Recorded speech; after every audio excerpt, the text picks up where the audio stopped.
les astronomes traquaient les explosions les plus violentes de l'univers, les sursauts gamma. Mais, en observant ces feux d'artifice cosmiques, non, ils sont tombés sur son exact opposé, l'objet le plus calme, le plus massif et le plus impossible de l'univers. Les données étaient stupéfiantes. Derrière les explosions se trouvait une ombre gigantesque, un amas de galaxies s'étendant sur près de 10 milliards d'années-lumière.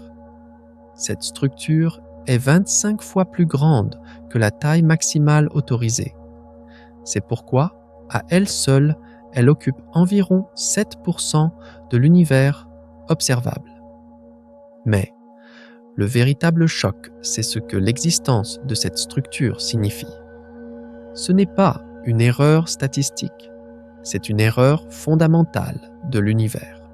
Si vous aussi, vous vous demandez comment la science trouve les plus grandes réponses dans les endroits les plus inattendus, aimez cette vidéo et abonnez-vous, car le secret de cet objet pourrait être bien plus étrange que nous l'imaginons. On commence. Pendant des années, les astronomes pensaient avoir une image assez claire de la structure de l'univers à grande échelle. Cette image reposait sur une hypothèse fondamentale, appelée le principe cosmologique. Ce principe stipule qu'à des échelles suffisamment grandes, l'univers est homogène et isotrope. En termes simples, cela signifie que, peu importe la direction dans laquelle vous regardez, peu importe la distance que vous observez, l'univers devrait avoir la même apparence générale. Des galaxies, des amas de galaxies, des filaments de matière reliés les uns aux autres comme une toile d'araignée géante. Mais cette image réconfortante était sur le point d'être réduite en miettes, car dans les profondeurs de l'univers se cachait quelque chose qui défiait chaque équation, chaque modèle, cette et chaque loi fondamentale que nous pensions comprendre. Pour saisir cette erreur fondamentale, nous devons d'abord comprendre ce que signifie le principe cosmologique. Imaginez l'univers comme une éponge géante. De près, vous voyez des trous, des parois, des structures complexes. Mais, de très loin, ces détails disparaissent et l'éponge semble être un objet uniforme, homogène. Les scientifiques croyaient que l'univers se comportait de la même manière. Selon cette idée, au-delà d'échelles de 300 à 400 millions d'années-lumière, l'univers devait cesser de présenter des structures distinctes. Au-delà de cette distance, il devait devenir lisse, uniforme et prévisible, car l'expansion de l'univers aurait dû empêcher la gravité de rassembler la matière à ces échelles colossales pour former des structures plus grandes.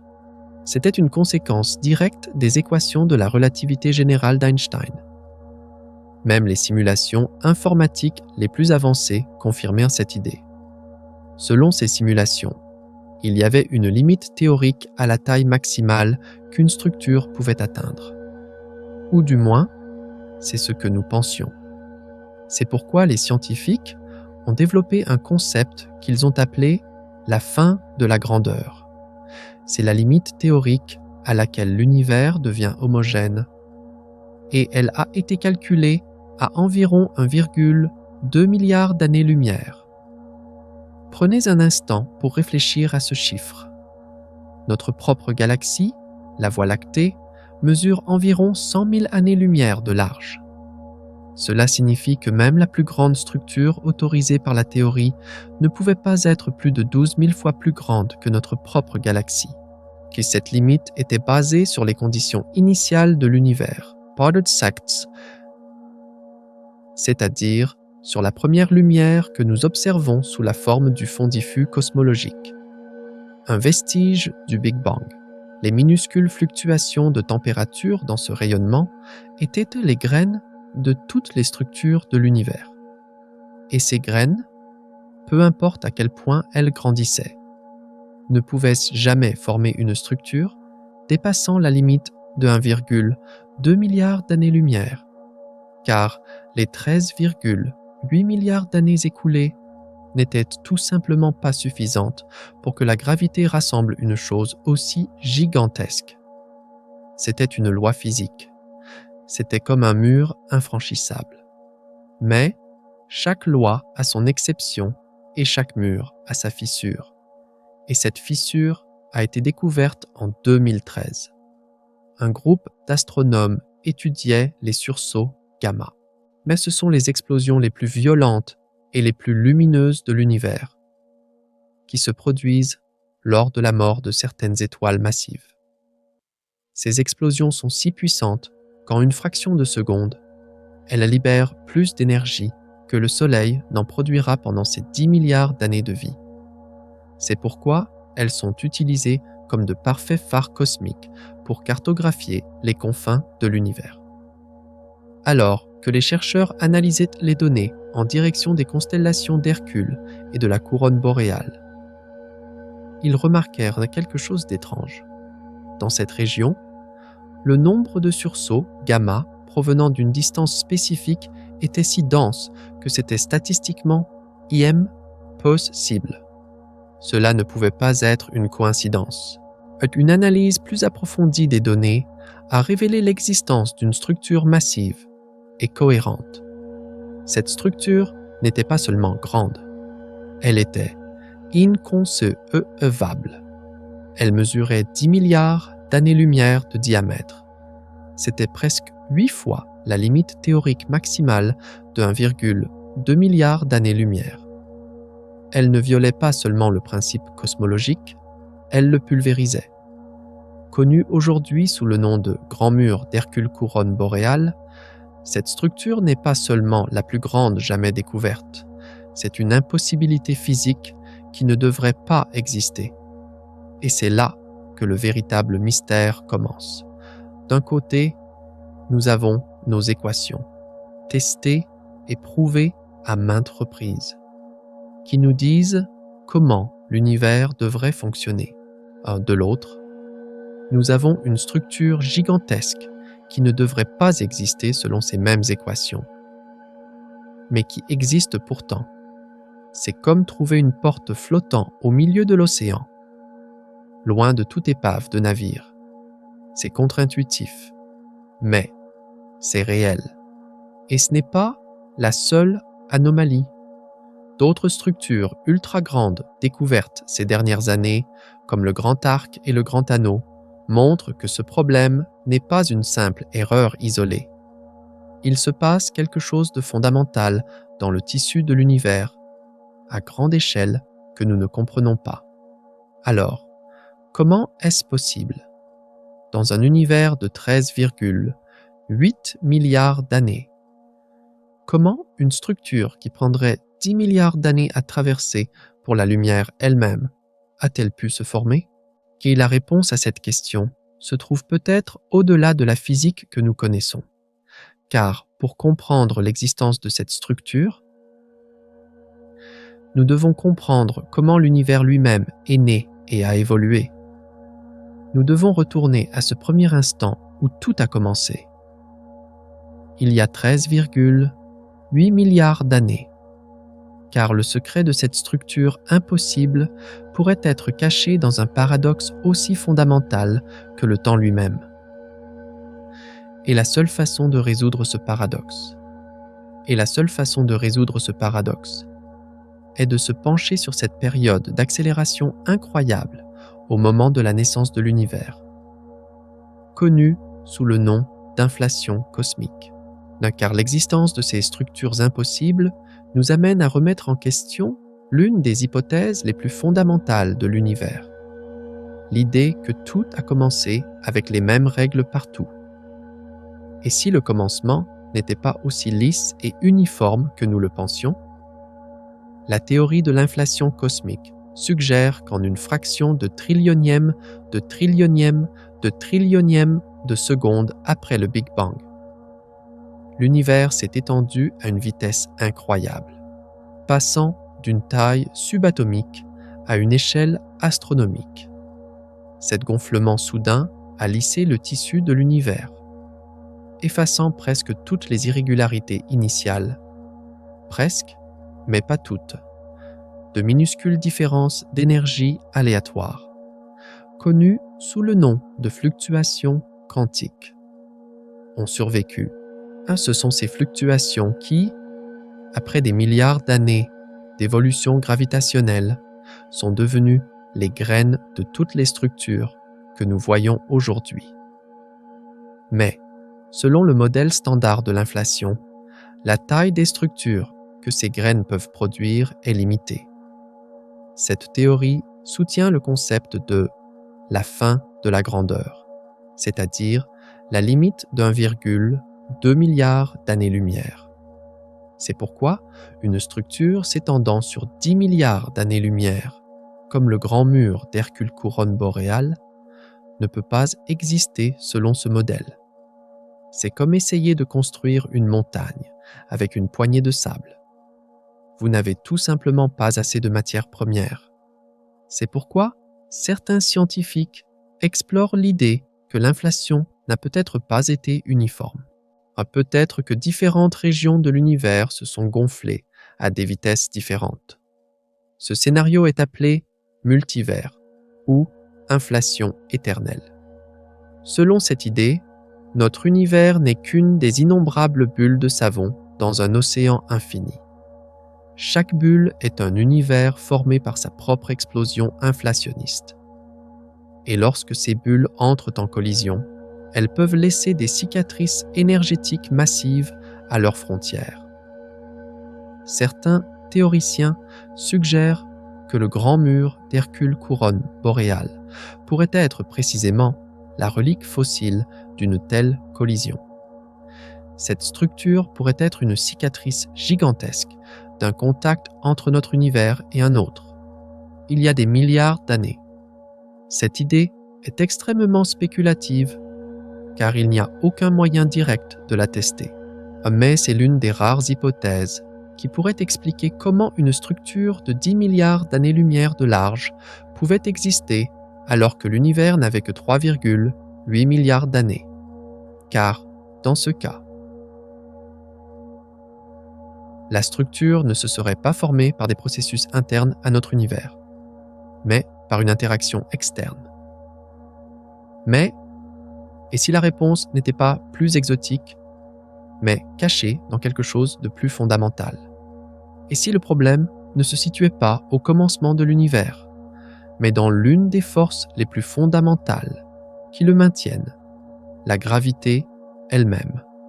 La théorie de la relativité générale d'Einstein a été testée avec un succès phénoménal à toutes les échelles, de notre système solaire aux amas de galaxies. Mais nous n'avons jamais pu vérifier directement si elle fonctionne réellement aux distances cosmologiques de milliards d'années-lumière. Peut-être que la gravité se comporte différemment à ces échelles gigantesques. Certaines théories alternatives de la gravité, comme la monde ou la dynamique newtonienne, modifiées, suggèrent que lorsque les accélérations gravitationnelles sont extrêmement faibles, la force devient plus puissante que prévu. Si cela est vrai, la matière pourrait s'agglomérer à des échelles beaucoup plus grandes et former les structures que nos modèles qualifient d'impossibles. Ce serait comme trouver une ligne de code cachée dans le logiciel de l'univers, qui n'apparaît que dans les fichiers de très grande taille. Cela pourrait même éliminer notre besoin de composants mystérieux comme la matière noire et l'énergie sombre. Pourtant, ces théories de la gravité modifiée ont leurs propres problèmes. Elles ont souvent du mal à expliquer d'autres observations cruciales, comme le fond diffus cosmologique. En résolvant un problème, elles en créent souvent un autre. Toutes ces possibilités théoriques nous ramènent donc à notre point de départ. Le grand mur d'Hercule Couronne, boréal, le grand arc, le grand anneau. Sont-ils de simples anomalies statistiques? Des illusions d'observation? Ou est-ce la façon dont l'univers nous dit que nous avons compris quelque chose de fondamental de travers? Pendant des années, nous avons supposé que l'univers était simple et prévisible, à grande échelle. Nous nous sommes accrochés aux principes cosmologiques, à l'idée que l'univers est le même partout. Mais ces structures géantes murmurent que ce principe lui-même pourrait être faux. Et si l'univers n'était pas homogène? Et si notre quartier cosmique était fondamentalement différent des autres régions que nous ne pouvons pas observer? Ce n'est pas seulement une question académique, car toute notre cosmologie, toutes nos équations, tous nos modèles sur l'origine et le destin de l'univers reposent sur l'hypothèse que les lois de la physique sont les mêmes partout. Si cette hypothèse s'effondre, nous devrons réexaminer tout ce que nous pensions savoir. Nous ne parlons plus seulement de théorie. Il est temps de regarder les preuves. Comment avons-nous découvert ces structures? Qu'avons-nous réellement vu? Quelles méthodes les astronomes ont-ils utilisées pour détecter ces géants impossibles? Et que nous disent ces méthodes sur les structures elles-mêmes? Mais, maintenant, nous laissons les théories de côté, car le vrai choc arrive maintenant. Comment les astronomes ont-ils trouvé ces géants? À quel point les preuves sont-elles solides? Voici le moment où tout a commencé. Les moments où les observations ont pulvérisé les équations, préparez-vous. Car ce que vous allez entendre va changer votre vision de l'univers pour toujours. Tout a commencé avec un projet de cartographie, mais ce n'était pas une carte ordinaire. C'était la carte des événements les plus violents de l'univers. Les sursauts gamma. En utilisant les données de satellites comme Swift et Fermi, les astronomes ont marqué la position et la distance de centaines de sursauts gamma dans le ciel. Ces explosions se produisent là où les étoiles massives meurent, c'est-à-dire là où la densité de matière est élevée. La distribution des sursauts trace donc la distribution de la matière dans l'univers. L'objectif était de confirmer une fois de plus que l'univers est homogène. On s'attendait à ce que les explosions soient réparties de manière aléatoire. Mais le résultat fut tout le contraire. Dans une région de la carte en direction des constellations d'Hercule et de la couronne boréale, les sursauts étaient dangereusement regroupés. Et ce n'est pas tout. Presque toutes les explosions de ce groupe se trouvaient à la même distance de nous, et environ 10 milliards d'années-lumière. La probabilité que ce soit une coïncidence était statistiquement inférieure à 1 sur 1 million. C'était comme se promener dans une forêt et voir des centaines d'arbres d'espèces différentes alignés en une ligne gigantesque à une altitude spécifique. La nature ne fonctionne pas comme ça. Mais les données étaient là. Ce n'était qu'un indice, mais il était révolutionnaire. Ce regroupement couvrait une zone d'environ 10 milliards d'années-lumière de large. Cela le rendait presque 7 fois plus grand que la plus grande structure connue à l'époque, le Grand Mur de Sloan.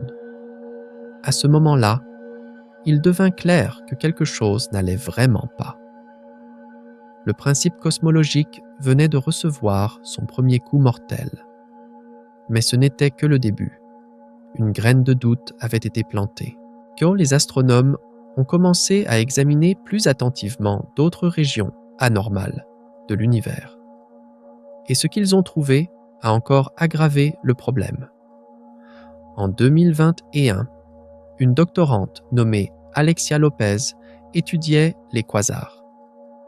Les quasars sont des noyaux de galaxies incroyablement brillants, où des trous noirs supermassifs en leur centre engloutissent activement de la matière. En analysant les données du Sloan Digital Sky Survey, Lopez a remarqué une concentration de quasars dans une région particulière du ciel. Ces quasars dessinaient un arc gigantesque, une forme de croissant dans le ciel. Elle a nommé cette structure le Grand Arc. Les chiffres étaient stupéfiants. Cet arc mesurait 3,2 3 milliards d'années-lumière de long. C'était presque 3 fois la limite de la fin de la grandeur de 1,2 milliard d'années-lumière, et que cette structure seule suffisait à démolir le principe cosmologique. Mais cette structure que les lois de la physique n'autorisaient pas était là, suspendue dans le ciel, un croissant IM possible, et plus étrange encore. Cette structure se trouvait à 9,2 milliards d'années-lumière de nous, presque à la même époque cosmique que le grand mur d'Hercule Couronne boréale. Comment était-ce possible? Deux structures gigantesques dépassant de loin les limites théoriques, dans différentes régions de l'univers, à la même période. Cela ne pouvait plus être une coïncidence. Et puis, la bombe a explosé. En 2024, 3 ans seulement après avoir trouvé le grand arc. Alexia Lopez a découvert quelque chose d'encore plus incroyable en examinant la même région du ciel, très près du grand arc, toujours à 9,2 milliards d'années-lumière de distance. Elle a trouvé cette fois des galaxies alignées en forme d'anneau gigantesque. Un anneau parfait. Cette structure a été nommée le Grand Anneau. Son diamètre était de 1,3 milliard d'années-lumière. Sa circonférence était d'environ 4 milliards d'années-lumière. Cette structure dépassait à elle seule la limite théorique de 1,2 milliard d'années-lumière. Mais ce n'était pas le plus ahurissant.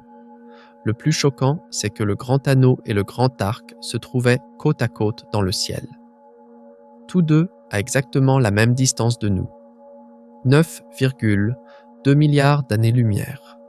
La probabilité que ces deux structures massives et impossibles se retrouvent par hasard dans le même voisinage cosmique était proche de zéro.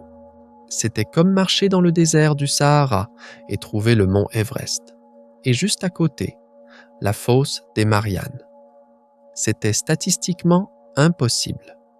Cette situation suggérait que ces deux structures pourraient en fait faire partie d'un système cosmologique encore plus grand et connecté. Les astronomes n'étaient pas plus confrontés à des structures impossibles isolées, mais à un réseau de structures impossibles, gigantesques et interconnectées. Ces découvertes étaient comme des coups successifs. Le grand mur d'Hercule Couronne boréale, 10 milliards d'années-lumière. Le grand arc, 3,3 milliards d'années-lumière. Le grand anneau, 1,3 milliard d'années-lumière. Tous pulvérisaient la limite de 1,2 milliard d'années-lumière autorisée par le principe cosmologique. Ce n'était plus une anomalie qui pouvait être ignorée. C'était une révolution dans notre compréhension de l'univers. Les scientifiques étaient perplexes.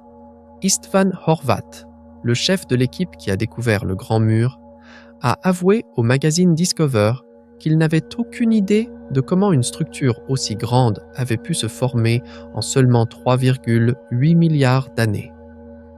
Alexia Lopez a déclaré que ces découvertes pourraient signifier que la cosmologie doit être réécrite. Mais ce que nous savons de ces structures ne se limite pas à leur taille. Ces structures elles-mêmes, avec la violence et l'énergie qu'elles contiennent, nous montrent à quel point l'univers peut être un endroit sauvage. Alors, ces structures géantes sont-elles de simples amas de matière?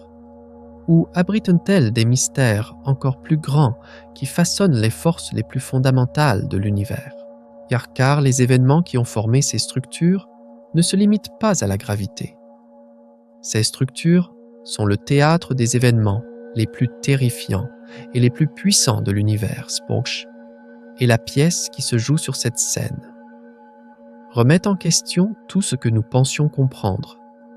Tout ce que nous pensions comprendre est fondamentalement ébranlé, car ces structures ne sont pas de simples accumulations de matière, ce sont des arènes où les forces les plus destructrices et les plus créatrices de l'univers se rencontrent avec une intensité incroyable. Sans comprendre ces forces, nous ne pourrons jamais comprendre comment ces structures peuvent exister. Et tout commence avec l'événement le plus terrifiant de l'univers. Avec un sursaut gamma. Un sursaut gamma possède une violence qui dépasse les limites de notre imagination. Lorsqu'une étoile d'au moins 25 fois la masse du Soleil épuise son combustible nucléaire, son noyau s'effondre sur lui-même en une fraction de seconde. Cet effondrement crée un trou noir ou une étoile à neutrons. Mais l'événement principal est l'énergie libérée. En quelques secondes seulement, une explosion d'énergie équivalente à toute l'énergie que le Soleil produira pendant ses 10 milliards d'années de vie est libérée. Pensez à cette énergie un instant. Chaque seconde, le Soleil convertit 600 millions de tonnes d'hydrogène en hélium. Au cours de ce processus, 4 millions de tonnes de matière pure sont converties en énergie selon l'équation d'Einstein. E égale mc au carré. Multipliez maintenant ce chiffre par 10 milliards d'années. C'est l'énergie qu'un sursaut gamma libère en seulement 10 secondes. Mais cette énergie est focalisée en 2 jets étroits par les champs magnétiques intenses autour du trou noir. Ces jets percent les couches externes de l'étoile mourante à une vitesse de 99,9% de la vitesse de la lumière. Si l'un de ces jets est dirigé vers la Terre, nous le détectons comme un sursaut gamma. Et ce n'est pas une bonne nouvelle, car tout ce qui se trouve sur le chemin de ce jet est anéanti. Une explosion se produisant à seulement 1000 années-lumière suffirait à détruire la couche d'ozone de la Terre en quelques secondes, à exposer toute la surface à un rayonnement ultraviolet mortel et à stériliser les océans. C'est pourquoi, dans une structure comme le grand mur d'Hercule Couronne boréale contenant des milliards de galaxies, la fréquence de tels événements est inimaginable. Donc cette structure est un champ de bataille cosmique. Mais cette violence est aussi une force créatrice, car ces explosions et supernovas enrichissent l'univers en éléments lourds. Après le Big Bang, il n'y avait que de l'hydrogène et de l'hélium dans l'univers. Le carbone dans votre corps, le fer dans votre sang, l'oxygène que vous respirez, tout cela a été forgé au cœur d'étoiles qui ont explosé il y a des milliards d'années. C'est pourquoi ces structures gigantesques ne sont pas seulement des rassemblements de galaxies, mais aussi les plus grandes usines chimiques de l'univers. Surtout dans ces régions denses où les galaxies sont proches les unes des autres. Les collisions et les fusions sont constantes. Lorsque 2 galaxies entrent en collision, les étoiles se croisent généralement sans se toucher. Mais les nuages de gaz géants entre les galaxies se heurtent à des centaines de kilomètres par seconde. Cette collision chauffe le gaz à des millions de degrés, ce qui déclenche un phénomène connu sous le nom de flambée d'étoiles, starburst. Alors que dans une galaxie calme, comme la Voie lactée, une nouvelle étoile se forme tous les 100 ans. Dans ces galaxies en collision, des centaines de nouvelles étoiles naissent chaque année. C'est un feu d'artifice cosmique continu. Et comme la plupart de ces nouvelles étoiles sont massives, elles ont une vie courte et explosent rapidement en supernova, relançant le cycle. Et au centre de ce cycle de violence se trouvent les objets les plus mystérieux et les plus puissants de l'univers, les trous noirs supermassifs. Alors, au centre de chaque galaxie se trouve l'un de ces monstres, dont la masse équivaut à des millions, voire des milliards de soleils. Lorsqu'ils engloutissent de la matière, des disques d'accrétion se forment autour d'eux. La matière dans ces disques, en spiralant vers le trou noir, chauffe à des millions de degrés à cause de la friction et émet une quantité incroyable de rayonnement. C'est ce que nous appelons un quasar. Un seul quasar peut être plus brillant que toute la galaxie qui l'abrite. Mais La caractéristique la plus terrifiante de ces monstres, ce sont les jets qu'ils émettent. Les champs magnétiques du disque d'accrétion éjectent certaines particules des pôles à des vitesses proches de celles de la lumière. Ces jets peuvent s'étendre sur des millions d'années-lumière et brûler tout sur leur passage.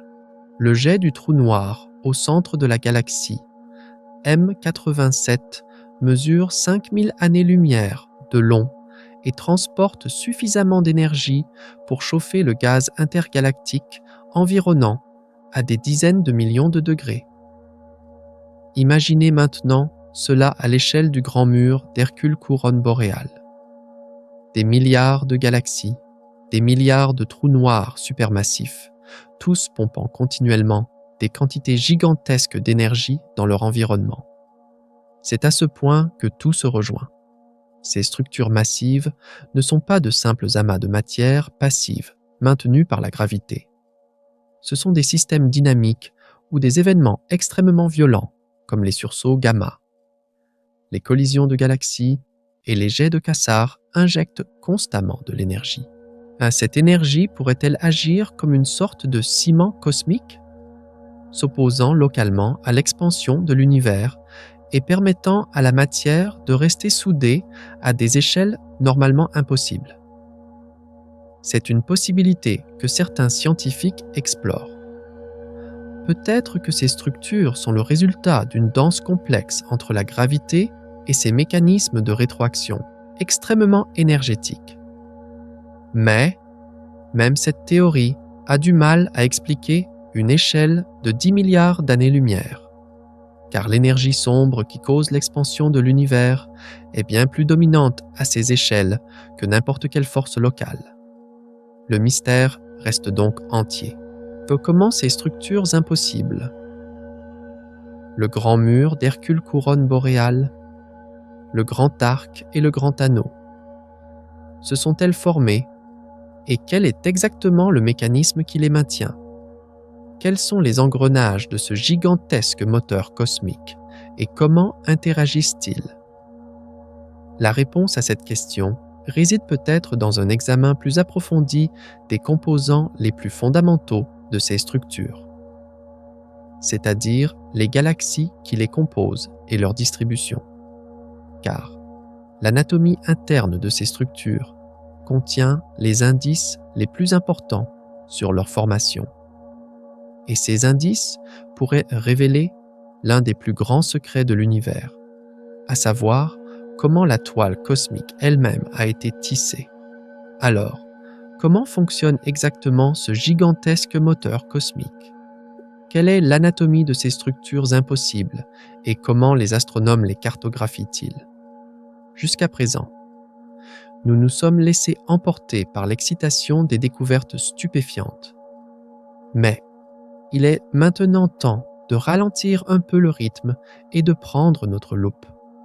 Car les techniques utilisées pour prouver l'existence de ces structures sont au moins aussi fascinantes que les structures elles-mêmes.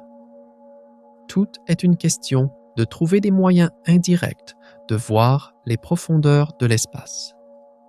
Un peu comme cartographier le fond d'un océan en analysant les vagues qui frappent la surface.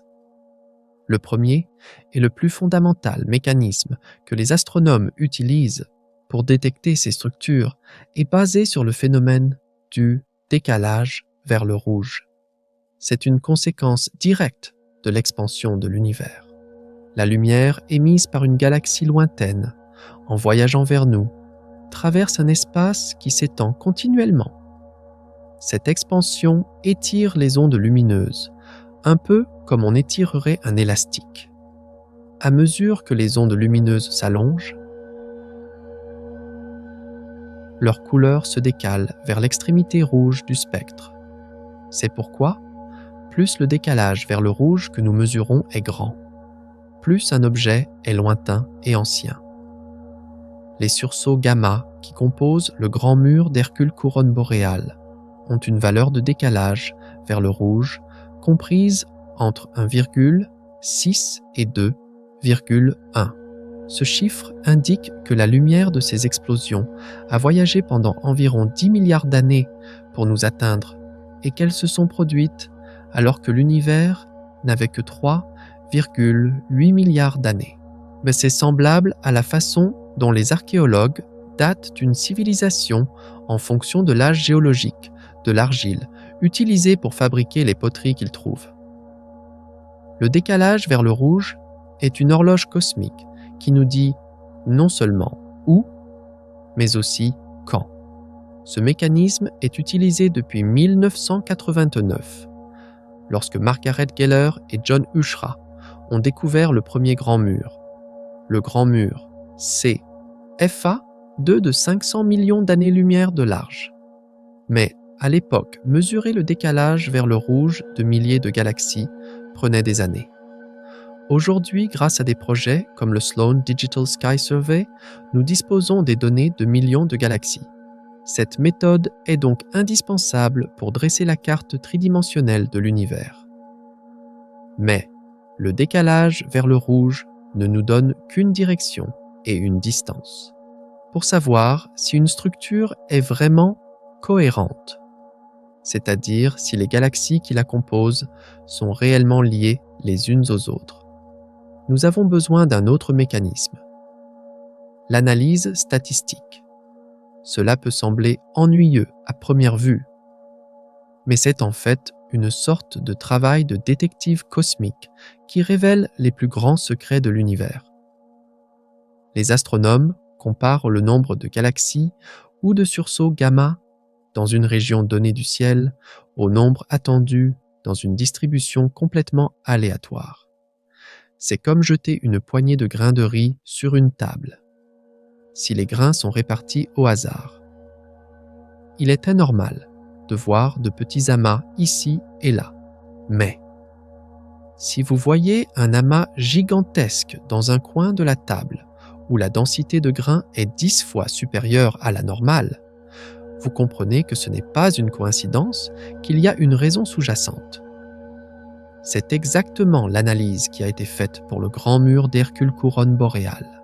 La densité des sursauts gamma dans cette région a montré que la probabilité d'une coïncidence statistique était inférieure à 1 sur 100 000. C'est un niveau de certitude qui est scientifiquement considéré comme une découverte. De même, la distribution des quasars et des galaxies formant le grand arc et le grand anneau était bien trop ordonnée pour être aléatoire. Ces preuves statistiques, même si nous ne voyons pas directement une structure avec un télescope, nous permettent d'être presque certains de son existence, car c'est la façon dont l'univers nous dit en langage mathématique. Il y a quelque chose ici. Pourtant, nous ne voulons pas seulement connaître l'existence de ces structures, mais aussi leur masse et leur dynamique interne. C'est là qu'intervient un troisième mécanisme, la lentille gravitationnelle. Selon la théorie de la relativité générale d'Einstein, la masse courbe le tissu de l'espace-temps, tout comme une lourde boule de bowling posée sur un drap tendu. La lumière qui traverse cet espace courbé est forcée de changer de trajectoire. C'est pourquoi, s'il y a une masse gigantesque entre nous et une galaxie lointaine, comme un amas de galaxies ou une structure comme le Grand Mur, la gravité de cette structure courbe et amplifie la lumière de la galaxie derrière elle, comme une lentille. Cet effet permet aux astronomes de voir des objets normalement trop faibles et trop lointains. Mais, plus important encore, en mesurant l'ampleur de la courbure de la lumière, ils peuvent calculer avec une précision incroyable la masse de l'objet lentille. Cette masse comprend non seulement la matière visible des étoiles et des galaxies que nous voyons, mais aussi la matière noire que nous ne voyons pas. Des structures comme le grand mur d'Hercule Couronne boréale sont si éloignées qu'il est difficile de mesurer directement leur effet de lentille gravitationnelle avec la technologie actuelle. Pourtant, cette technique a été appliquée avec succès sur des structures plus proches comme le grand mur de Sloan. Ces calculs montrent que la masse de ces structures atteint des milliards de masses solaires. Cela représente une part importante de la masse observable de l'univers. Ce mécanisme a également prouvé que ces structures ne sont pas seulement des rassemblements de galaxies, mais aussi les plus grands réservoirs de matière noire de l'univers.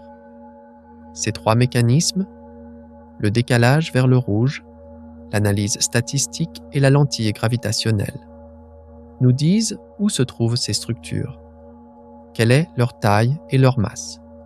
Mais, pour comprendre comment elles se sont formées et ont évolué, nous avons besoin d'un quatrième outil, le plus complexe, les simulations informatiques. Les astronomes prennent les conditions connues au début de l'univers, données du fond diffus cosmologique, les pourcentages connus de matière noire et d'énergie sombre, et les lois fondamentales de la physique, et les chargent dans les superordinateurs les plus puissants du monde. Puis, ils appuient sur Play et regardent une version virtuelle de 13,8 milliards d'années d'évolution cosmique se dérouler sous leurs yeux.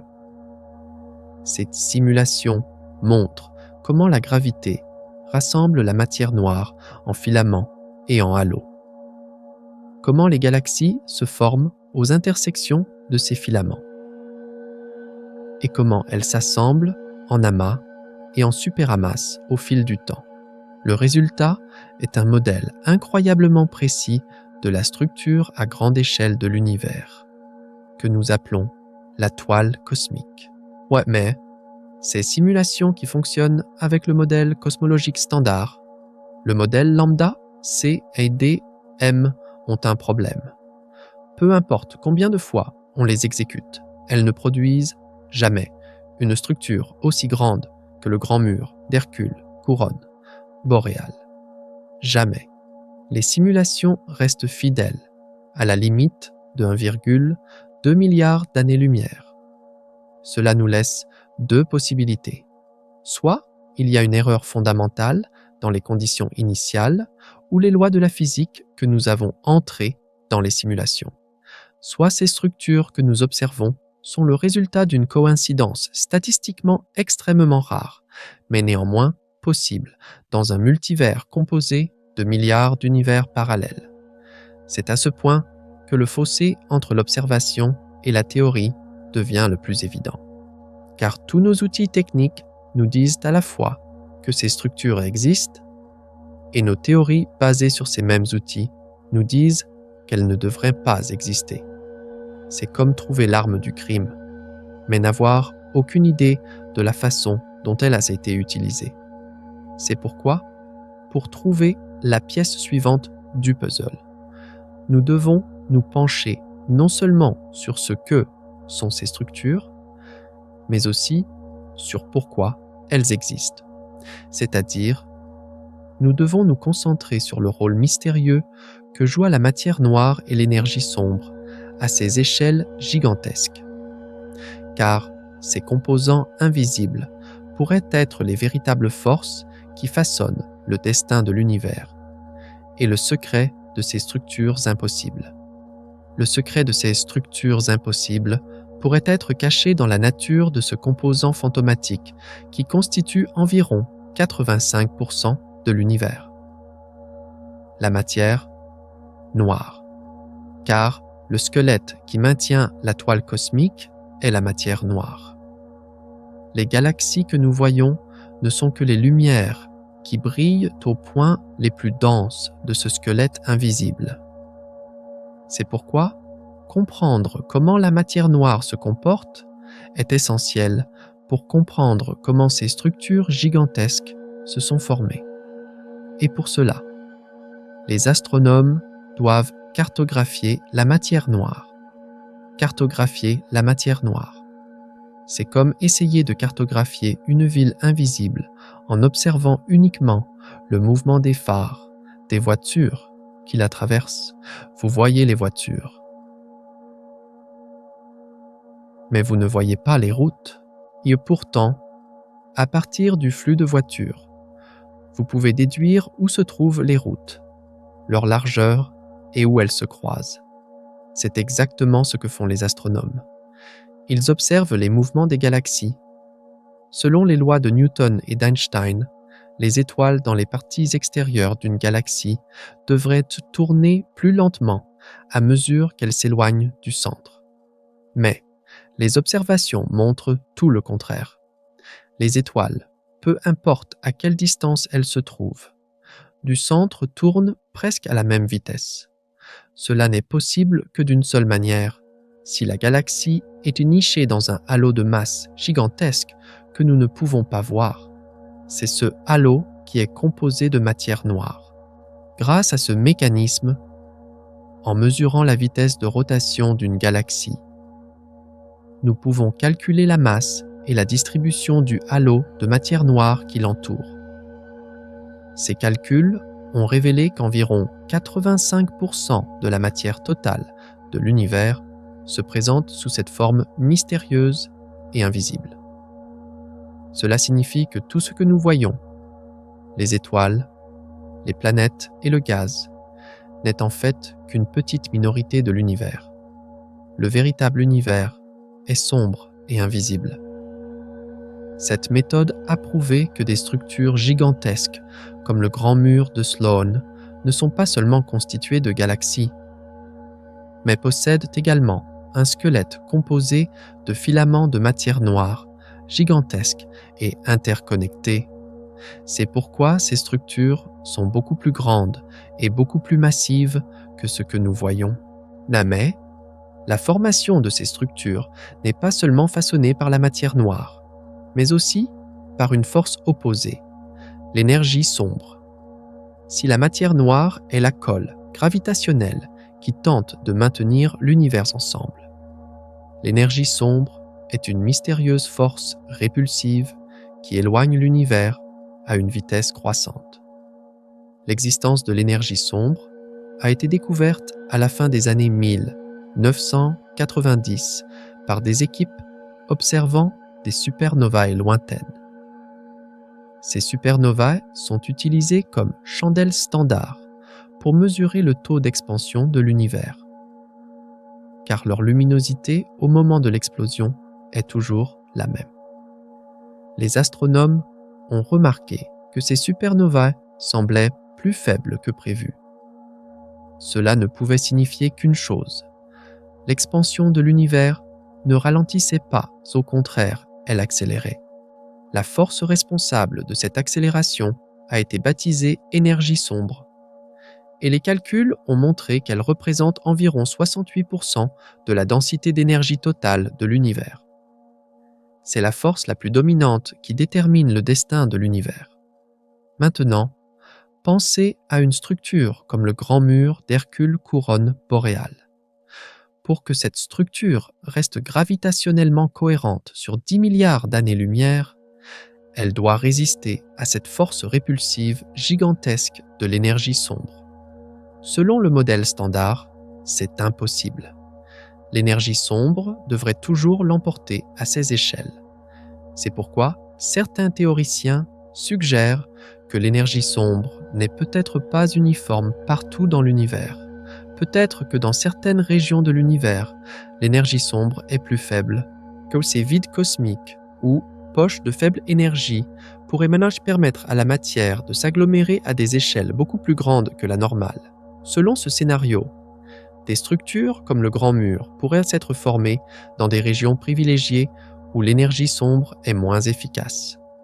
C'est comme trouver une baie calme dans un océan déchaîné, où les courants sont faibles et où les débris peuvent s'accumuler. Alors, comment assembler toutes ces pièces? Matière noire, énergie sombre, décalage vers le rouge, analyse statistique. Pour résoudre ce puzzle complexe et tester des théories alternatives, les astronomes se tournent vers la plus ancienne lumière de l'univers, le fond diffus cosmologique. Le fond diffus cosmologique est un rayonnement résiduel datant d'environ 380 000 ans après le Big Bang, lorsque l'univers s'est suffisamment refroidi pour devenir transparent. C'est la photo de bébé de l'univers. Les incroyablement petites fluctuations de température sur cette photo, des différences d'environ 1 sur 100 000, sont les graines de toutes les structures de l'univers. Des missions comme le satellite Planck ont cartographié ces fluctuations avec une précision incroyable. Cette carte constitue la base du modèle cosmologique standard, le modèle lambda-CDM. En analysant les propriétés statistiques de ces fluctuations initiales, les scientifiques peuvent prédire comment l'univers devrait évoluer à l'avenir. Et c'est là que le problème se pose. Le modèle standard, alimenté par les données du fond diffus cosmologique, affirme que la probabilité de formation d'une structure comme le Grand Mur d'Hercule Couronne boréale est presque nulle. C'est comme calculer à partir d'un échantillon d'ADN qu'un organisme peut mesurer au maximum 2 mètres, puis se retrouver face à un géant de 20 mètres. Soit il y a une erreur fondamentale dans votre analyse, ADN, soit votre compréhension de la biologie est complètement fausse. Certains scientifiques suggèrent que certaines anomalies à grande échelle sur la carte du fond diffus cosmologique, comme le point froid que le modèle standard ne peut pas expliquer, pourraient être les graines de ces structures gigantesques dans l'univers primitif. Mais ce lien n'est pas encore prouvé et reste très controversé. C'est pourquoi le monde scientifique est à la croisée des chemins. Nous avons des structures gigantesques dont l'existence est prouvée par le décalage vers le rouge et l'analyse statistique, et dont la masse est estimée par la lentille gravitationnelle. Nous connaissons les composants fondamentaux qui guident leur formation, comme la matière noire et l'énergie sombre. Et nous avons le fond diffus cosmologique qui nous montre les conditions initiales de tout. Mais, lorsque ces pièces sont assemblées, l'image qui en résulte n'a aucun sens. Les pièces ne s'emboîtent pas. Il y a un fossé gigantesque entre nos observations et nos théories. Cette situation nous oblige à revenir aux possibilités radicales que nous avons évitées depuis le début. Peut-être que le problème n'est pas un simple ajustement mineur dans nos modèles. Là, peut-être qu'une nouvelle physique, McShay's, que nous ne pouvons même pas encore imaginer, est à l'œuvre dans le tissu de l'univers. Peut-être que les filaments cosmiques se sont formés autour de cordes cosmiques, hypothétiques, créées dans les premiers instants de l'univers. Ou peut-être que, comme l'a suggéré le physicien lauréat du prix Nobel, Roger Penrose, ces structures sont les vestiges d'un univers antérieur, d'un éon précédent. Mais ce qui est passionnant, c'est que nous ne sommes plus condamnés à de simples théories pour résoudre ce mystère. La nouvelle génération de télescopes et de techniques d'observation commence à nous fournir des preuves directes sur la nature de ces structures. Et ces preuves pourraient nous avoir amenés au seuil de la plus grande révolution de la cosmologie. Or, car maintenant, nous allons entreprendre un voyage au cœur de ces structures impossibles. Nous allons voir de nos propres yeux les événements les plus violents, les collisions les plus destructrices et les explosions les plus énergétiques qui les ont formés. Et ce voyage nous mènera non seulement au plus grand secret de l'univers, mais aussi à son plus grand danger. Car, dans le monde de ces géants, un instant d'inattention peut signifier la libération d'une puissance capable d'anéantir des civilisations entières. Mais nous arrivons maintenant au véritable point culminant. Oubliez les théories, les modèles, les simulations. Maintenant, nous tournons nos yeux vers les recoins les plus profonds, les plus violents et les plus inconcevables de l'univers. Car les événements qui se déroulent au cœur de ces structures impossibles ne se contentent pas de défier les lois de la physique. Ils les pulvérisent, presque avec mépris. Nous augmentons le tempo au maximum. Retenez votre souffle. C'est le visage le plus sauvage du cosmos. C'est le moment où tout ce que nous pensions comprendre s'effondre. C'est le moment où l'univers nous montre à quel point nous sommes petits, Et maintenant, vous allez être confronté à 4 de ces moments, chacun plus secouant que le précédent, chacun plus impossible que le précédent. Premier choc, 27 décembre 2004. La Terre a reçu un coup de poing cosmique. Ce jour-là, une explosion de rayons gamma provenant d'un magnétar connu sous le nom de SG 1806-20, une étoile à neutrons extrêmement magnétisée, a atteint notre planète. Ce n'était pas une explosion ordinaire, c'était la plus puissante éruption géante jamais enregistrée. En seulement 1/10 de seconde. Elle a libéré plus d'énergie que le Soleil n'en produit en 150 000 ans. 150 000 ans, en un seul clin d'œil. L'explosion était si intense que Gas, bien qu'elle se soit produite à 50 000 années-lumière de nous, elle a perturbé l'ionosphère de la Terre, coupé les communications radio et aveuglé les capteurs des satellites en orbite. 50 000 années-lumière, c'est la moitié de la largeur de notre galaxie. Les physiciens ont immédiatement commencé les calculs, et les résultats étaient terrifiants. Que se serait-il passé si ce magnétar s'était trouvé à seulement 10 années-lumière? La réponse, une extinction de masse. L'explosion aurait causé une dévastation équivalente à celle de l'astéroïde qui a anéanti les dinosaures. Elle aurait instantanément détruit la couche d'ozone, brûlant la planète avec des radiations mortelles. Cet événement fut la première preuve réelle que même notre galaxie est un endroit dangereux. Mais plus important encore, il a prouvé que les sursauts gamma n'étaient pas une menace théorique, mais des événements réels, mesurables et incroyablement puissants. Cela nous a fait comprendre que dans des structures comme le Grand Mur d'Hercule Couronne boréale, des milliers de telles explosions se produisent à chaque instant. Ces structures n'étaient pas seulement grandes, elles étaient aussi incroyablement dangereuses. Pour la première fois, le monde scientifique a compris que ces monstres cosmiques n'étaient pas seulement une menace théorique, mais aussi pratique. Mais ce n'était qu'un événement dans notre propre galaxie. Qu'en est-il de la violence dans les profondeurs de l'univers? Deuxième choc, septembre 2015. Les observatoires LIGO et Virgo, pour la première fois de l'histoire, ont directement détecté des ondulations dans l'espace-temps lui-même. Les ondes gravitationnelles. C'était une révolution prédite par Einstein un siècle plus tôt, mais que personne n'avait pu prouver directement.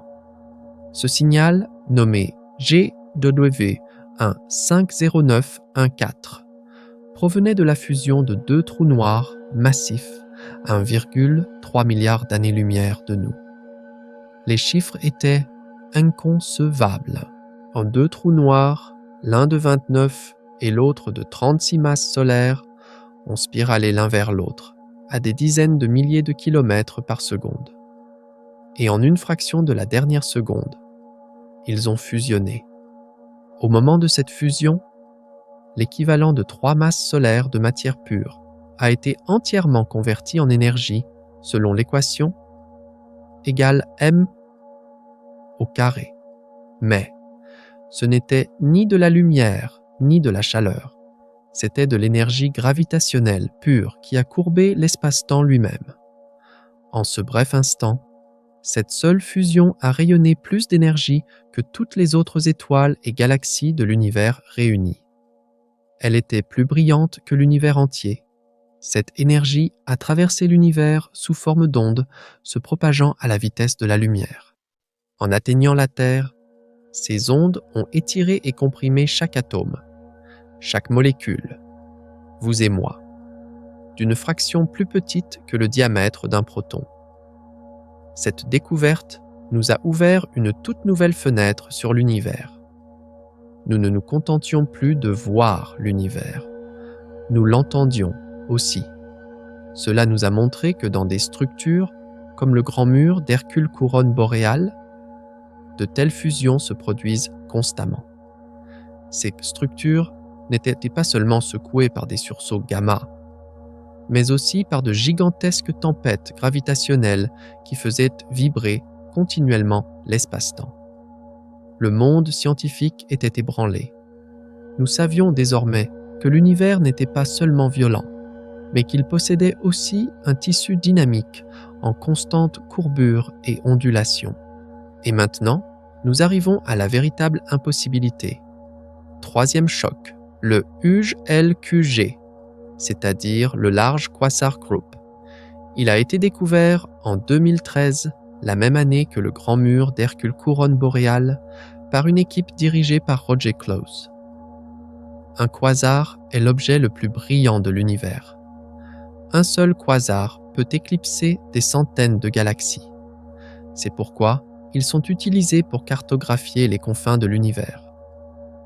L'équipe de Close a découvert un groupe de 73 quasars. Mais ces quasars n'étaient pas répartis au hasard. Non, ils formaient une structure cohérente s'étendant sur 4 milliards d'années-lumière dans le ciel. 4 milliards d'années-lumière. C'était plus de 3 fois la limite de 1,2 milliard d'années-lumière autorisée par le principe cosmologique. C'était une catastrophe en soi. Mais si, il y avait pire.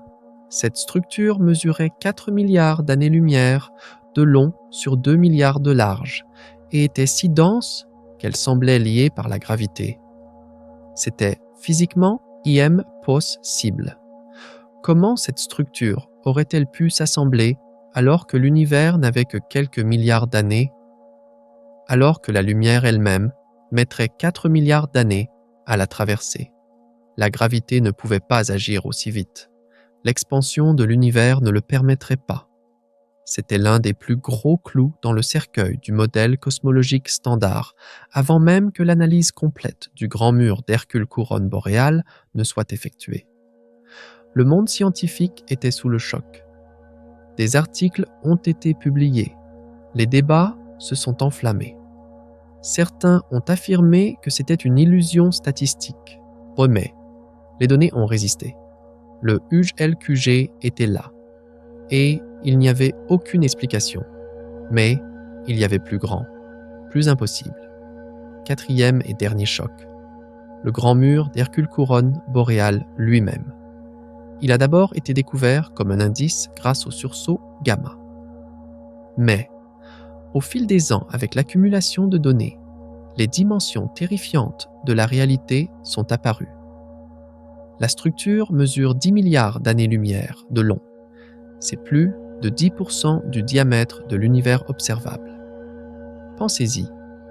Un dixième de tout l'univers que nous voyons est occupé par une seule structure. Sa largeur est de 7,2 milliards d'années-lumière. Son épaisseur est d'environ 1 milliard d'années-lumière. Ce n'est plus un mur. C'est un continent cosmique. L'existence de cette structure ne peut être expliquée par la cosmologie standard. Elle ne se contente pas de la mettre à l'épreuve barre verticale, elle l'invalide complètement. Pour qu'une structure se forme, ses composants doivent interagir gravitationnellement, c'est-à-dire s'envoyer des messages. Le moyen de communication le plus rapide dans l'univers est la vitesse de la lumière. Par conséquent, pour qu'une structure de 10 milliards d'années-lumière se forme, il faudrait théoriquement au moins 10 milliards d'années. Mais cette structure existait déjà, alors que l'univers n'avait que 3,8 milliards d'années. C'est comme un bébé qui se lève et parle comme un adulte, 1 heure après sa naissance. C'est physiquement impossible. Le temps ne suffit pas. C'est le paradoxe le plus fondamental de la cosmologie, et que la plus grande structure de l'univers semble avoir besoin de plus de temps pour exister que l'âge de l'univers lui-même. Comment est-ce possible? Que nous dit cette anomalie, cette impossibilité, ce monstre cosmique sur l'univers? Le grand mur d'Hercule couronne boréale, le UJ-LQG. les ondes gravitationnelles, les éruptions géantes de magnétars. Ces découvertes ne sont pas de simples anomalies isolées. Ensemble, elles dessinent une image qui montre que l'univers est bien plus complexe, bien plus violent et bien plus mystérieux que nous ne le pensions. Et au centre de cette image, une nouvelle physique que nous ne comprenons pas encore, liant toutes ces impossibilités, pourrait se trouver. Alors, quelle pourrait être cette nouvelle physique? Ce que nous apprennent ces structures gigantesques, non seulement sur la taille de l'univers, mais aussi sur son fonctionnement. Car derrière ces impossibilités, il n'y a pas seulement un mystère, mais aussi une réponse. Et cette réponse pourrait changer fondamentalement tout ce que nous savons sur la nature de la réalité. C'est pourquoi les scientifiques ont été contraints de mettre sur la table les théories les plus radicales. Car il était clair que le modèle standard avait échoué. Ces structures n'étaient pas de simples anomalies. Elles étaient les annonciatrices d'une nouvelle physique. Et les indices de cette nouvelle physique étaient cachés dans les coins les plus étranges et les plus inattendus de l'univers. À ce stade, nous allons encore plus loin. C'est car ces structures gigantesques remettent en question notre compréhension de l'univers, non seulement à grande échelle, mais aussi au niveau le plus fondamental. Maintenant, nous allons examiner les fissures les plus fondamentales dans le tissu de l'univers, les anomalies les plus inexplicables. Chacune d'entre elles est une révolution en soi. Cinquième choc, le grand attracteur.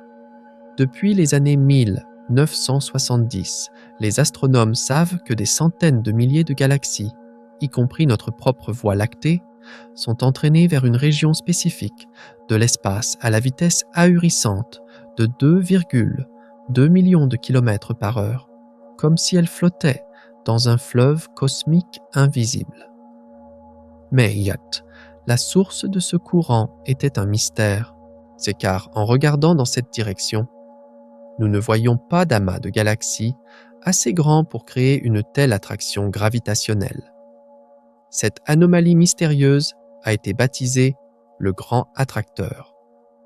Pendant des années, on a pensé qu'il s'agissait d'un superamas géant, caché derrière les nuages de poussière et de gaz du plan de la Voie lactée. Mais des observations avec de meilleurs télescopes ont montré qu'il n'y avait pas une masse aussi importante à cet endroit. La force d'attraction était bien supérieure à la matière que nous voyions. Comment était-ce possible? C'était comme sentir un géant invisible vous tirer vers lui, mais ne voir personne en se retournant. Non, cette anomalie n'était pas seulement l'une des preuves les plus solides de l'existence de la matière noire. Elle a également montré que la distribution de la matière dans l'univers n'était pas du tout homogène. La découverte du superamas de Laniakea en 2014 a expliqué une partie de cette image. Cette structure de 500 millions d'années-lumière de large, dans laquelle nous nous trouvons également, se situait au centre du grand attracteur. Mais même cela n'a pas suffi à expliquer entièrement la source de tout ce mouvement. Le grand attracteur était l'une des gifles les plus anciennes et les plus persistantes aux principes cosmologiques. Et nous ne savons toujours pas exactement ce que c'est. Mais si l'existence de quelque chose est choquante, son absence peut l'être tout autant. Sixième choc, le supervide de l'Éridan. En 2004, en examinant la carte du fond diffus cosmologique, les astronomes ont remarqué une région gigantesque et anormalement froide en direction de la constellation de l'Éridan. Ce point froid était environ 70 microkelvin plus froid que la température moyenne environnante. Cela peut sembler peu. Mais les fluctuations de température générale du fond diffus cosmologique ne sont que d'environ 18 microkelvin. Ce point était donc statistiquement presque impossiblement froid. Comment cela pouvait-il être? Une explication était que ce n'était que la trace d'une fluctuation quantique extrêmement rare. Mais il y avait une autre possibilité, et cette possibilité était bien plus bouleversante. Peut-être que la raison de ce froid était l'existence d'un néant gigantesque dans cette direction, c'est-à-dire un vide cosmique géant de milliards d'années-lumière, de large, contenant presque aucune matière, aucune galaxie, et même aucune matière noire. Des observations ultérieures ont confirmé cette théorie. Le supervide de l'Éridan mesurait 1,8 milliard d'années-lumière de large.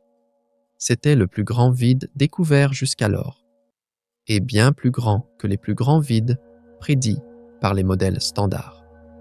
Pourquoi l'existence d'un vide est-elle si importante? Car elle montre que le tissu de l'univers n'est pas seulement défini par des accumulations gigantesques de matière, mais aussi par des régions gigantesques de néant. Cela prouve que la toile cosmique n'est pas seulement faite de filaments, mais aussi des trous gigantesques entre ces filaments. Rien nous en dit en fait beaucoup sur quelque chose, à savoir comment la matière s'est agglomérée et comment l'univers est devenu si hétérogène. Le supervide de l'Éridan a réfuté une fois de plus l'idée d'un univers lisse et uniforme, cette fois par son absence. Et maintenant, nous arrivons à la possibilité la plus radicale. 7e est peut-être le choc le plus bouleversant.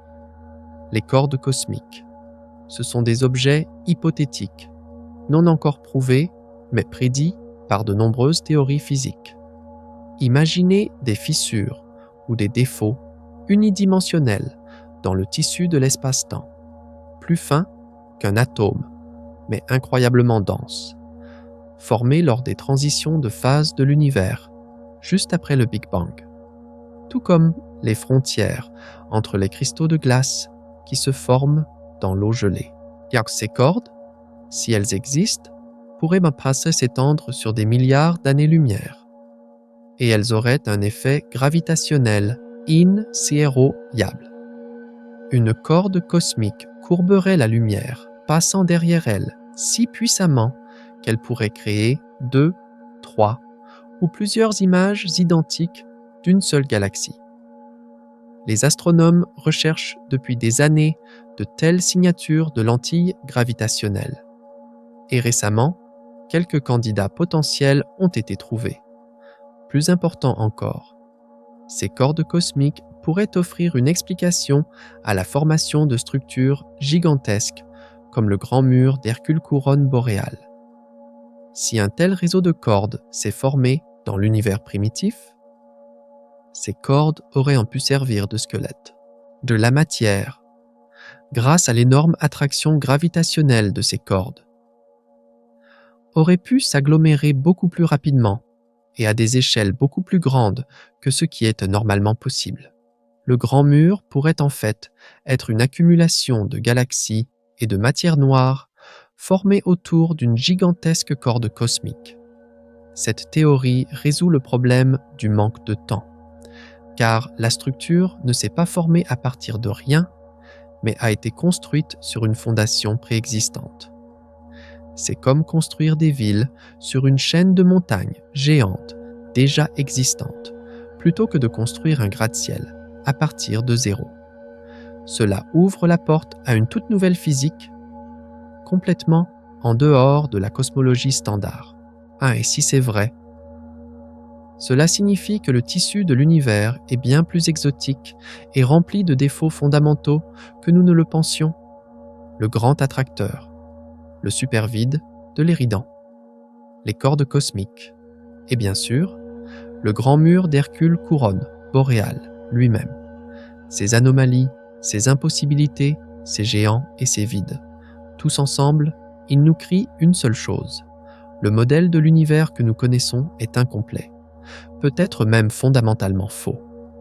Nous ne nous demandons plus, le principe cosmologique est-il faux? Nous nous demandons maintenant, Dans quelle mesure le principe cosmologique est-il faux et comment trouverons-nous ce qui le remplacera? Nous sommes au seuil d'un changement de paradigme aussi grand que lorsque Copernic a dit que la Terre n'était pas le centre de l'univers. C'est un moment aussi révolutionnaire que lorsque Einstein a montré que l'espace et le temps n'étaient pas absolus. Mais, maintenant, après toute cette vitesse vertigineuse, ces découvertes épiques et ces chiffres choquants, il est temps de s'arrêter et de respirer. Nous ralentissons le rythme, car la signification la plus profonde de ces découvertes ne réside pas dans les équations ou les graphiques. Elle réside dans ce qu'elle signifie pour nous, les êtres conscients dans cet univers. Face à ces structures gigantesques, cette violence ahurissante, ces échelles vertigineuses, quelle est notre place? Quel est notre rôle dans ce drame cosmique? Car maintenant, nous allons entreprendre un voyage des frontières de la science aux profondeurs de la philosophie. Et ce voyage nous amènera à la question la plus fondamentale. Que signifie être humain dans cet univers? Et maintenant, il est temps de s'arrêter et de réfléchir. Face à la taille inconcevable du grand mur d'Hercule couronne boréale, à la violence vertigineuse de l'univers et aux découvertes bouleversantes de la science. Nous nous posons maintenant la question la plus fondamentale. Quelle est notre place dans tout cela? Dans un cosmos où existent des structures de 10 milliards d'années-lumière de large, quel peut être le sens de nos courtes vies sur cette petite planète bleue? Cette question nous transporte des limites de la science aux eaux les plus profondes de la philosophie et de l'existence. Car ces structures gigantesques nous montrent non seulement l'immensité de l'univers, mais aussi les contradictions les plus fondamentales, les vérités les plus tragiques et les plus belles de la condition humaine. Maintenant, nous allons faire face à 3 de ces contradictions. Chacune est comme un miroir que le cosmos nous tend. La première contradiction, notre néant physique et notre immensité mentale. D'un côté, il y a le grand mur d'Hercule couronne boréale, s'étendant sur 10 milliards d'années-lumière. C'est presque un neuvième de l'univers observable de 93 milliards d'années-lumière de diamètre. Face à cette échelle, que sommes-nous, vous et moi? Nous sommes des organismes à base de carbone d'environ 1,7 mètre de haut. Si l'on considère l'univers comme un océan, nous ne sommes même pas une seule molécule d'eau, pas même un seul atome dans cette molécule. Nous n'occupons même pas autant d'espace qu'une fluctuation d'énergie à l'intérieur d'un quark tournant autour du noyau de cet atome. C'est notre vérité tragique. Nous n'atteindrons jamais ces structures gigantesques, même en voyageant à la vitesse de la lumière.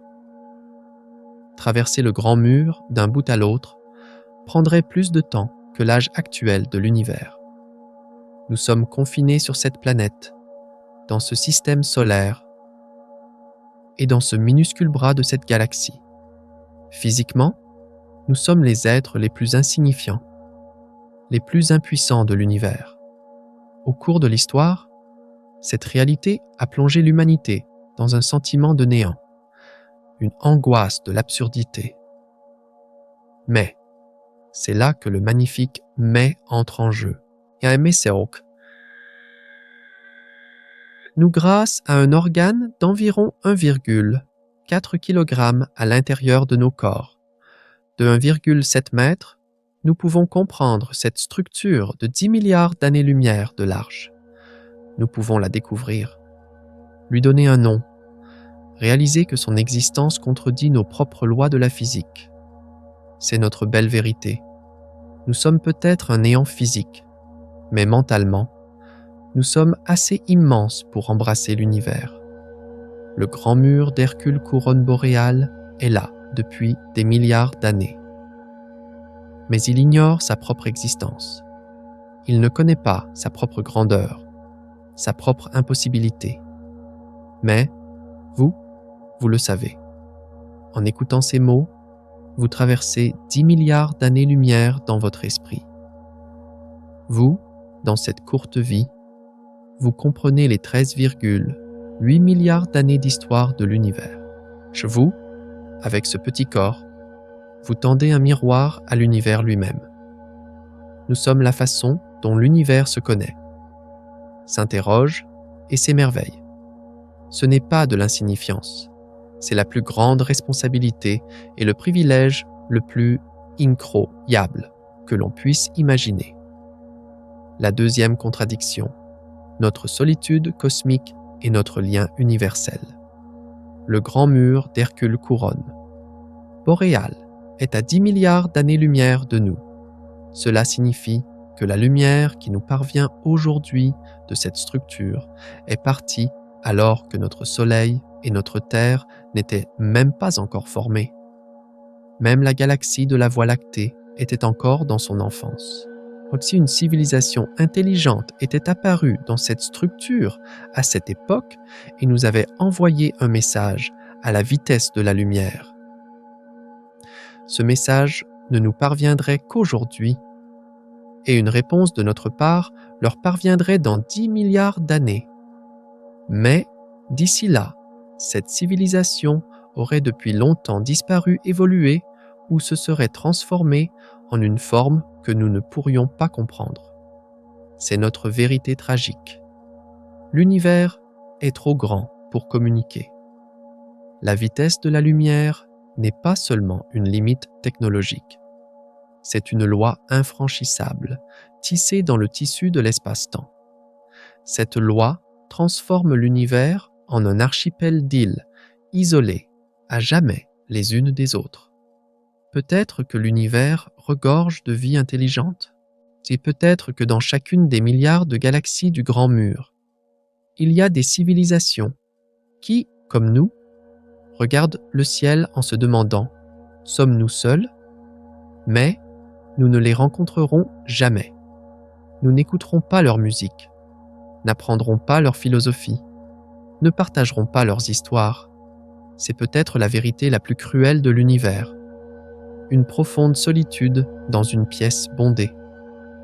Mais, c'est là que le mais entre à nouveau en scène.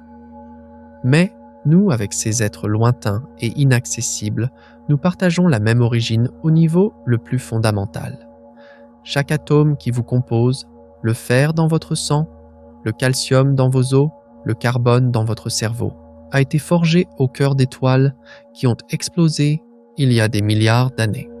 Ces atomes sont peut-être nés dans une des galaxies qui forment aujourd'hui le Grand Mur, ont été projetés dans l'espace par des explosions de supernovas, ont voyagé pendant des milliards d'années dans le vide intergalactique et se sont finalement assemblés sur cette petite planète pour vous former.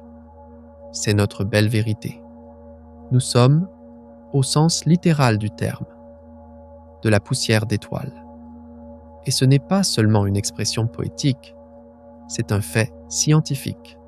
Vous êtes l'univers lui-même. Vous n'êtes pas seulement une partie de cette gigantesque toile cosmique, vous en êtes une expression. Peut-être ne parlerons-nous jamais à ces civilisations lointaines, mais nous savons que nous sommes faits du même matériau, soumis aux mêmes lois de la physique, et que nous partageons le même mystère fondamental de l'existence. Ah, vous êtes un membre de cette famille universelle.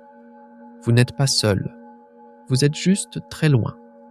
Et ce lien est plus fort que toutes les distances. La troisième contradiction, notre fugacité et notre permanence. L'âge de l'univers est de 13,8 milliards d'années. Des structures comme le Grand Mur d'Hercule couronne boréale existent depuis des milliards d'années et continueront probablement d'exister pendant des milliards d'années encore. Et nous? La durée de vie humaine est en moyenne de 80 ans. C'est moins qu'un clin d'œil à l'échelle du temps cosmique. Si l'on condensait toute l'histoire de l'univers en une seule année, toute l'histoire de l'humanité correspondrait aux quelques dernières secondes après 23h59 minutes, le soir du 30 et 1 décembre. Toute votre vie ne serait qu'un éclair instantané dans cette dernière seconde. Et c'est notre vérité tragique. Nous sommes incroyablement éphémères dans cet univers. Nos rêves, nos amours, nos peurs, nos succès, tout cela est comme des vagues qui apparaissent un instant et disparaissent dans cet océan cosmique. Dans des milliards d'années, il ne restera aucune trace de nous. Notre planète sera engloutie par le Soleil. Notre Soleil se transformera en naine blanche et notre galaxie fusionnera avec Andromède. Tout changera et nous serons oubliés. Ce sentiment d'impermanence peut créer une angoisse existentielle. Mais le mais magique vient à nouveau à notre secours. Mais c'est précisément grâce à notre fugacité que nous possédons quelque chose d'unique dans l'univers. La capacité de comprendre et d'ajouter de la valeur.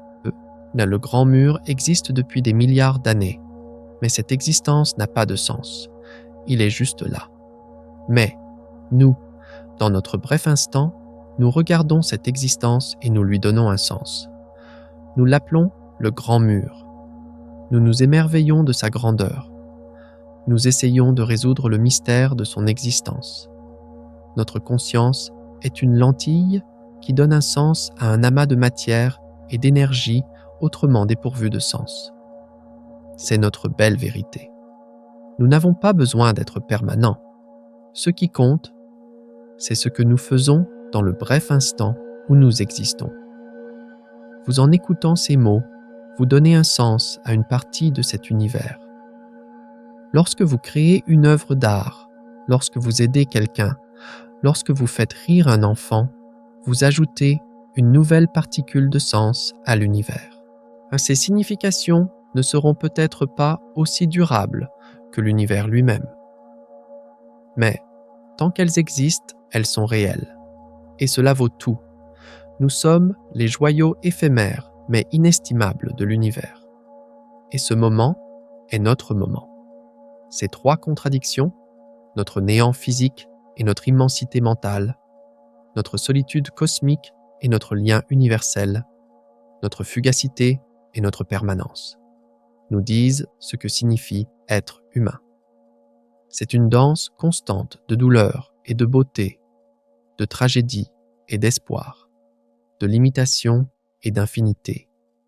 Et dans cette danse, nous devons trouver notre propre sens. Mais nous ne sommes pas seuls dans cette quête, car l'univers ne se contente pas de nous poser des questions difficiles, il nous offre aussi des indices pour trouver les réponses. Et l'indice le plus important est peut-être caché dans la question de savoir si l'univers lui-même a une tendance à développer la conscience. Car si c'est le cas, alors nous ne sommes pas de simples sous-produits accidentels, mais peut-être une partie de l'objectif le plus fondamental du cosmos. Et cette pensée a le potentiel de tout changer. Et c'est pourquoi cette pensée nous amène à remettre en question même nos hypothèses les plus fondamentales sur notre existence. Car si l'univers a une tendance à produire des structures complexes comme la conscience, alors cela donne un nouveau sens à cette danse éternelle entre la connaissance et l'ignorance. Notre effort pour comprendre l'univers n'est peut-être pas seulement le produit d'une curiosité individuelle, mais un reflet de la nature même de l'univers. Ce qui nous amène à la quatrième et peut-être la plus importante contradiction, la fragilité de notre savoir et la puissance de notre quête. D'un côté, il y a l'incroyable corpus de connaissances que nous avons accumulé grâce à la science au cours des derniers siècles. Nous pouvons calculer l'âge de l'univers à 13,8 milliards d'années. Nous pouvons cartographier la première lumière, vestige du Big Bang. Nous pouvons analyser la composition chimique de galaxies à des milliards d'années-lumière. Nous pouvons même détecter les ondulations de l'espace-temps lui-même. C'est une victoire incroyable de l'intelligence et de la curiosité humaine. Mais de l'autre côté, des structures comme le grand mur d'Hercule couronne boréale nous rappellent cruellement le peu que nous savons réellement. Car nous ne pouvons même pas répondre à la question la plus fondamentale de savoir comment la plus grande structure de l'univers s'est formée. Nous n'avons aucune idée de ce que sont la matière noire et l'énergie sombre, qui constituent 95% de l'univers. C'est notre vérité tragique. Notre savoir n'est qu'une petite île flottant dans un gigantesque océan d'ignorance. Et plus nous étendons l'île, plus le littoral de l'océan s'allonge. Chaque question à laquelle nous répondons, en fait, naître 10 nouvelles. Chaque mystère que nous résolvons en révèle de plus profond et de plus complexe. Peut-être que nous ne comprendrons jamais complètement l'univers. Peut-être que notre esprit est matériellement incapable de saisir cette réalité ultime. Ce serait comme une fourmi essayant de comprendre la physique quantique. Et son effort est admirable. Mais le résultat est connu d'avance. Mais, c'est là que le mais réapparaît dans sa forme la plus puissante. Mais, nous approchons maintenant de la fin de notre voyage. Nous sommes partis du mystère de la plus grande structure de l'univers. Nous avons traversé les découvertes les plus bouleversantes et les théories les plus profondes de la science. Et enfin, nous avons fait face aux questions philosophiques les plus fondamentales de l'existence. Nous avons vu que le grand mur d'Hercule couronne boréale n'est pas seulement un gigantesque amas de galaxies. C'est un miroir cosmique qui nous montre qui nous sommes. Il nous rappelle à la fois à quel point nous sommes petits et à quel point nous sommes grands. Il nous montre à quel point nous sommes seuls et à quel point nous sommes connectés. Il nous apprend à quel point nous pouvons être à la fois éphémères et permanents. Nous savons maintenant que l'univers est bien plus étrange, bien plus complexe et bien plus mystérieux que nous le pensions. Mais nous savons aussi qu'au sein de ces mystères, nous avons le pouvoir de trouver notre place et de créer notre propre sens. Ce voyage ne nous a peut-être pas donné de réponse définitive, mais il nous a appris à poser de meilleures questions. Et peut-être qu'en fin de compte, c'est la seule chose qui compte, car il est maintenant temps de rassembler toutes ces informations et réflexions et de tirer le sens ultime de cette grande aventure cosmique pour nous. Dans cette vidéo, nous avons vu les structures impossibles de l'univers qui brisent nos règles. Mais je ne vous ai pas dit la possibilité la plus folle. Et si cette structure était une erreur, un bug? Et si tout cet univers, avec ses règles et ses bizarreries, n'était qu'un programme informatique? Lors de notre prochain voyage, nous examinerons les preuves et les contradictions de l'hypothèse de la simulation. Êtes-vous prêt à pirater les codes de la réalité?